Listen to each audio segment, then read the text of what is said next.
Hello, അപ്പോഴേ ഇന്ന് നമുക്കൊരു ചിക്കൻ റോസ്റ്റ് ഉണ്ടാക്കിയാലോ അല്ലേ?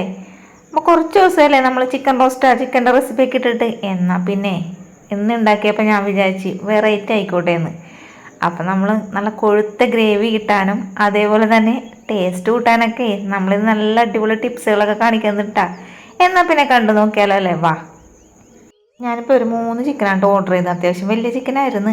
അപ്പം ഞാൻ എൻ്റെ രീതിയാണ് ഈ കാണിക്കണത്. ഞാൻ ആദ്യം ചെയ്യണമെന്ന് വെച്ചാൽ ചിക്കൻ കൊണ്ടുവന്നിട്ടുണ്ട്, അതിൻ്റെ ആ ഒരു പാടയും പിന്നെ അതേപോലെ അവർ മരത്തിൻ്റെ മുകളിലൊക്കെ വെച്ചല്ലേ അറുക്കണത്.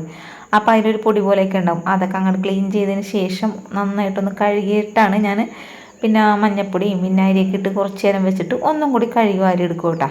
എന്നാൽ എനിക്കൊരു തൃപ്തിയാവുള്ളൂ ചിക്കൻ കഴുകണേൽ. അപ്പം ഞാൻ ചിക്കനൊക്കെ കഴുകി വാരി ഊറ്റപ്പാത്രത്തിലിട്ടിട്ട് ഒട്ടും വെള്ളമില്ലാതെ ഒരു പാത്രത്തിലേക്ക് തട്ടിയിടുന്നുണ്ട്. കഴിഞ്ഞ വീഡിയോയിലൊക്കെ ഞാൻ പറഞ്ഞിട്ടുണ്ടായിരുന്നു, ചിക്കനിലെ ആ ഒരു മണമൊക്കെ മാറാൻ വേണ്ടിയിട്ട് വിനാഗിരി മഞ്ഞപ്പൊടിയൊക്കെ ഇട്ട് വെക്കണമെങ്കിൽ നല്ല രീതിയിൽ ക്ലീനായി കിട്ടും. അപ്പോൾ ഇനി ഞാൻ ഇതിലേക്ക് മഞ്ഞൾപ്പൊടിയാണ് കേട്ടോ 1 സ്പൂൺ ഇട്ട് കൊടുത്തേക്കണം. അതേപോലെ തന്നെ 1.5 സ്പൂണ് കുരുമുളക് പൊടിയും ആവശ്യത്തിനുള്ള ഉപ്പും കൂടി ചേർത്ത് കൊടുത്തതിന് ശേഷം നന്നായിട്ടൊന്ന് കൈ കൊണ്ട് കുഴച്ചെടുക്കേണ്ടത്. നമ്മളിപ്പോൾ ഇതിൽ മുളക് പൊടി ഒന്നും ചേർക്കണില്ല, ഈ 3 സാധനങ്ങൾ മാത്രം ഇട്ടിട്ടാണ് കുഴച്ചെടുക്കണം കേട്ടോ. അപ്പോൾ ഇത് റെസ്റ്റ് ചെയ്യാൻ വെക്കണ സമയമെന്ന് വെച്ചാൽ ഞാനിപ്പോൾ ഇതിനായിട്ട് ഒരു 9 സവാളയാണ് എടുത്തേക്കണം. ആ ഒരു 9 സവാള അരിയണ സമയം വരെ ഞാൻ ചിക്കൻ റെസ്റ്റ് ചെയ്യാൻ വെക്കണുള്ളൂ. ഇനി നമ്മൾ ഉരുളി അടുപ്പിലേക്ക് കയറ്റിയിട്ട് അതിലേക്ക് ആവശ്യത്തിനുള്ള വെളിച്ചെണ്ണ ഒഴിച്ച് കൊടുത്തിട്ടുണ്ട്. എണ്ണയൊക്കെ ഒന്ന് ചൂടായപ്പോഴേക്കും ആ സവാള അരിഞ്ഞതും കൂടി ഇട്ട് കൊടുത്തിട്ടുണ്ട്. പിന്നെ നമ്മൾ ചിക്കനിലൊക്കെ ഉപ്പിട്ട് കുഴച്ച് വെച്ചേക്കണം കൊണ്ടിട്ട് കുറച്ച് ഉപ്പിട്ടിട്ടുള്ള സവാളയിൽ. എൻ്റെ ഒരു രീതിയാണ്, സവാള ഇട്ട് കഴിഞ്ഞാൽ അപ്പം തന്നെ ഉപ്പിട്ടാൽ നന്നായിട്ട് പെട്ടെന്ന് വാടി കിട്ടുമെന്ന് എൻ്റെ ഒരു വിശ്വാസം. ആ വിശ്വാസം തകർക്കരുതല്ലോ, അതുകൊണ്ടിട്ടാണ് കുറച്ച് ഉപ്പിട്ട് കൊടുത്തിട്ട് സവാള ഒന്ന് വഴറ്റിയെടുത്തേക്കണത്. സവാള അവിടെ ഇന്ന് വഴണ്ടിട്ടെ നമുക്ക് ഇടയ്ക്കിടയ്ക്ക് ഒന്ന് ഇളക്കി കൊടുക്കാം, അത് നോക്കിക്കേണ്ട ഒരു ആവശ്യമില്ല. ഞാൻ മിക്സർ ജാറിലേക്ക് ഇഞ്ചി വെളുത്തുള്ളി പേസ്റ്റ്, അപ്പോൾ എല്ലാവരും ചോദിക്കുക എന്താ ഇഞ്ചി വെളുത്തുള്ളി പേസ്റ്റ് പിന്നെ അടിക്കാൻ പോണേണെന്ന്. അതല്ല കേട്ടോ, ഇഞ്ചി വെളുത്തുള്ളി ഉണ്ടെങ്കിൽ അത് ഇട്ട് കൊടുത്താൽ മതി. എൻ്റെ അടുത്ത് പേസ്റ്റ് ഉള്ളത് കൊണ്ടിട്ട് ഞാൻ ഇട്ട് കൊടുത്തതാണ്. ഇനി ഇതിലേക്കൊരു 10-20 പച്ചമുളകാണ് ചേർത്ത് കൊടുക്കുന്നത്. അപ്പോൾ എൻ്റെ ഒരു രീതി ഇതായിപ്പോയി, പേസ്റ്റിൽ കൂടി ഇതും കൂടി ഇട്ട് കൊടുത്താൽ എല്ലാം കൂടി മിക്സ് ചെയ്ത് അടിക്കുമ്പോൾ എനിക്കൊരു തൃപ്തി. അപ്പം ഞാൻ അങ്ങനെ ചെയ്തെടുക്കണം കേട്ടോ.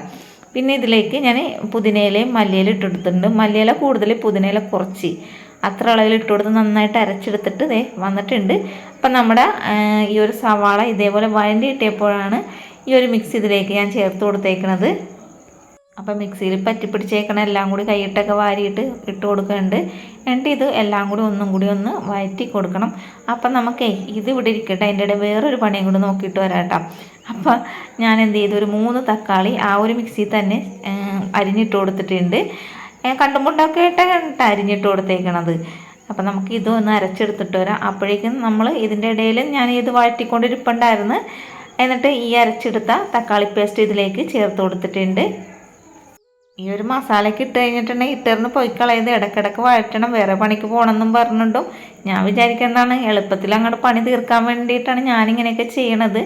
അപ്പോൾ അതേ സവാളയൊക്കെ നന്നായിട്ട് ഇതേപോലെ വഴറ്റിയിട്ടിട്ടുണ്ട്. എണ്ണയൊക്കെ അങ്ങോട്ട് തെളിഞ്ഞ് വന്നപ്പോഴാണ് നമ്മളിതിലേക്ക് പൊടികൾ ചേർത്ത് കൊടുക്കുന്നത്. അപ്പോൾ പൊടികളിന് വേണ്ടിയിട്ട് ഞാൻ 1/2 സ്പൂണ് മഞ്ഞൾപ്പൊടിയും 2.5 സ്പൂണ് കുരുമുളക് പൊടിയും പെരിഞ്ചീരകത്തിൻ്റെ പൊടി 1 സ്പൂണ്, അതേപോലെ 3 ടേബിൾ സ്പൂണ് മല്ലിപ്പൊടിയും പിന്നെ നമ്മളുടെ വീട്ടിൽ പൊടിച്ച മസാല, ഗരം മസാല കേട്ടോ, അതിൽ കുറച്ച് ചേർത്ത് കൊടുത്തിട്ടുണ്ട്.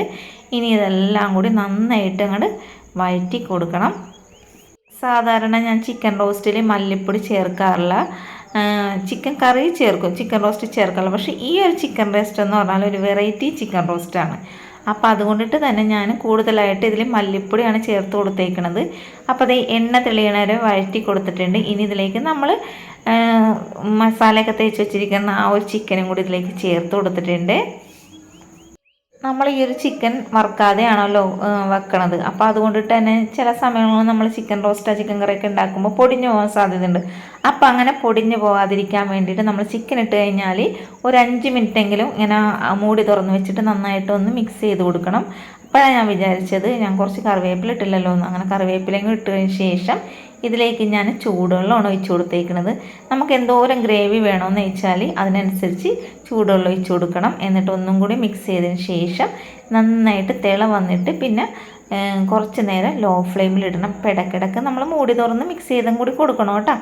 അതിന് ശേഷം ഞാൻ കുറച്ച് സമയത്തിന് ശേഷം മൂടിയൊക്കെ തുറന്ന് നോക്കിയപ്പോഴേക്കും നമ്മുടെ ചിക്കൻ റോസ്റ്റ് എണ്ണയൊക്കെ തെളിഞ്ഞ് നല്ല അടിപൊളിയായിട്ട് കിട്ടിയിട്ടുണ്ട്.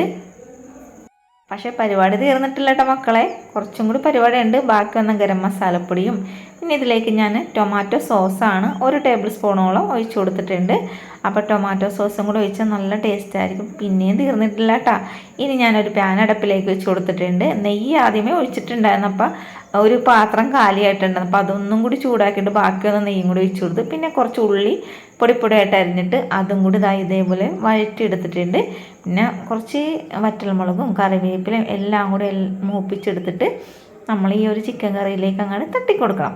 അപ്പം ഞാൻ നോക്കിയപ്പോൾ എന്താണ് ഫുള്ളായിട്ട് തട്ടണ്ട, എനിക്ക് ആ ഫോട്ടോഷൂട്ടൊക്കെ എടുക്കുമ്പോഴേ ഇതിൻ്റെ മുകളിലൊക്കെ ഒന്ന് വെച്ച് അലങ്കരിക്കണം. അപ്പോൾ കുറച്ച് ഇട്ട് കൊടുത്ത് ബാക്കി പിന്നീടാലാന്ന് ഓർത്ത്. അപ്പോൾ അതേ നമ്മളെ ചിക്കൻ കറി അടിപൊളി, ചിക്കൻ കറി അല്ലാട്ടെ ചിക്കൻ റോസ്റ്റ് അടിപൊളിയായിട്ട് കിട്ടിയിട്ടുണ്ട്. ഞാൻ പിന്നെ കുറച്ച് മല്ലിയിലയും തൂക്കിയിട്ടുണ്ട്. പിന്നെ ബാക്കി വന്ന ആ വറ്റൽമുളകും എല്ലാം കൂടി വാരിയിട്ട് കൊടുത്തിട്ടുണ്ട്. അപ്പോൾ അതേ എങ്ങനെയുണ്ട്, കാണുമ്പോൾ മാത്രമല്ല കേട്ടോ, അടിപൊളി ടേസ്റ്റാണ്, സൂപ്പറായിരുന്നു കേട്ടോ. അപ്പോൾ നമ്മളുടെ വീഡിയോ ഇഷ്ടപ്പെടുകയാണ് കൂട്ടുകാരെ, എല്ലാവർക്കും ഒന്ന് ഷെയർ ചെയ്യാനും അതേപോലെ തന്നെ ചാനൽ സപ്പോർട്ട് ചെയ്യാതെ കാണുകയാണെങ്കിൽ സപ്പോർട്ട് ചെയ്യാനും പിന്നെ തൊട്ടടുത്തുള്ള ബെല്ലൈക്കൺ ഒന്ന് അമർത്തി പ്രസ് ചെയ്യാനും ലൈക്ക് ചെയ്യാനും ഒക്കെ മറക്കരുത് കേട്ടോ. ഇനിയും നല്ല റെസിപ്പികളായിട്ട് നല്ല വീഡിയോസായിട്ട് ഞാൻ വരുന്നതായിരിക്കും. ഇത്ര നേരം നമ്മുടെ വീഡിയോ കണ്ടതിന് ഒരുപാട് നന്ദിയുണ്ട് കേട്ടോ. Thank you.